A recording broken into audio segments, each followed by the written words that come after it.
तो नुआ सीएम आस्पायर योजना लॉन्च हो जाए तो ये योजन आपण मैंने केमी बेनिफिट पाइबे तो क्यों मानक बेनिफिट मिल सीएम आस्पायर योजना जो रही तो ये आपण कौन फायदा मिल तो कौन रही संपूर्ण डिटेल्स मुझे बतईदेवी कारण ये जो नुआ योजना बाहर आप निश्चित भाव में बेनिफिट हे तेज चलतु संपूर्ण अपडेट जानी ना सीएम आस्पायर योजना विषय।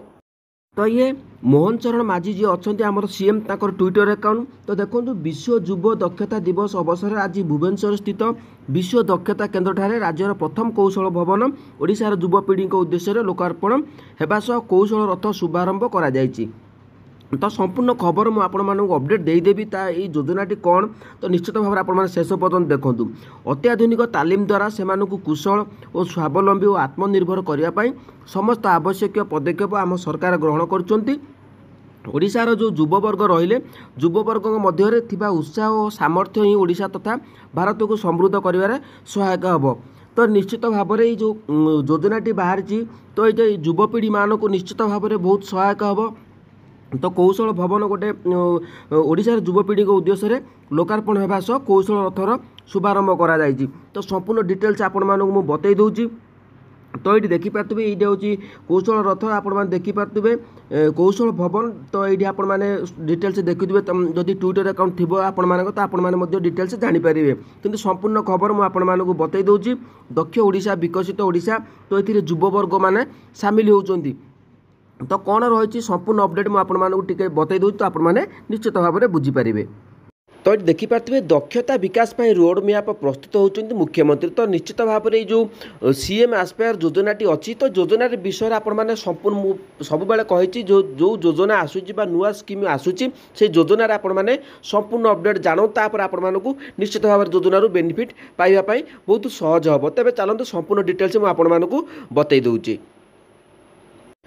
तो देखु आमर युवपीढ़ी ओडिशार होउछन्ति भविष्य से दक्षता और प्रतिभा जरिया ओडिशा एक समृद्ध राज्य में परिणत होब बोली मुख्यमंत्री श्री मोहन चरण माझी कहते। तो आज स्थानीय वर्ल्ड स्किल सेंटर ठारे विश्व युव दक्षता दिवस पालन अवसर में मुख्यमंत्री यह कहते जेहेतु युवक मैंने आगामी भविष्य रोचंती तो से देखो आगामी बजेट रे आमे दक्षता क्षेत्र में गुणात्मक उन्नति उपर गुरुत्व देउछि बोली से कहितले।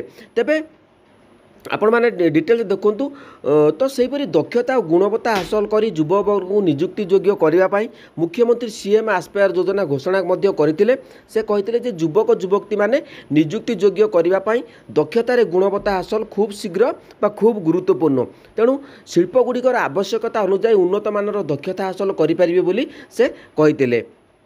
तो देखु एथिरे अनेक कार्यक्रम ग्रहण करा भारत सरकार श्रम और निजुक्ति मंत्रालय द्वारा स्थापित मॉडल कैरियर सेंटर गुड़िक सुदृढ़ करने युवक युवती मानक निजुक्ति योग्य दक्षता सृष्टि करने उद्भावन और गवेषणार भावना सृष्टि करने ओडिया युवक युवती मानक विदेश में सर्वोत्तम अनुष्ठान उच्च वैश्विक शिक्षा ग्रहण कर सुजोग देवा गुरुत्व दिज्व बोली से कहते।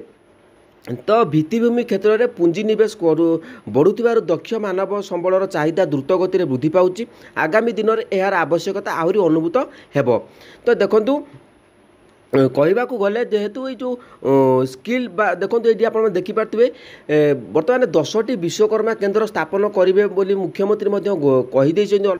तो ये जो सीएम आस्पायर योजनाटी तो केते वर्ष लगी तो आप देखिए 2-3 वर्ष मध्य आमर युवपीढ़ी से आग्रह आधार में दक्षता पाठ्यक्रम में प्रवेश करेंगे और शिल्पर चाहिदा अनुसार योग्यता हासिल कर निजुक्ति पाइपर। तो यहाँ युवक मैंने तो निश्चित भाव में देश और विदेश में निजुक्ति पाइपर युवपीढ़ी ओडिशार भविष्य से दक्षता तो आज जो सीएम आस्पायर योजनाटी लॉन्च करा जायछि। तो आप देखिए तार रोड मैप प्रस्तुत करा जायछि। तो आगामी 2-3 वर्ष मध्य युवपीढ़ी मैंने निश्चित भाव में स्वावलंबी हो पारे निजर आशा थी गोटे चाकरी खंडे पाइपर। जदि अपडेट आपको भल लगे तो चैनल सब्सक्राइब करूँ आहरी जानापी मत कमेंट मतामत दियो।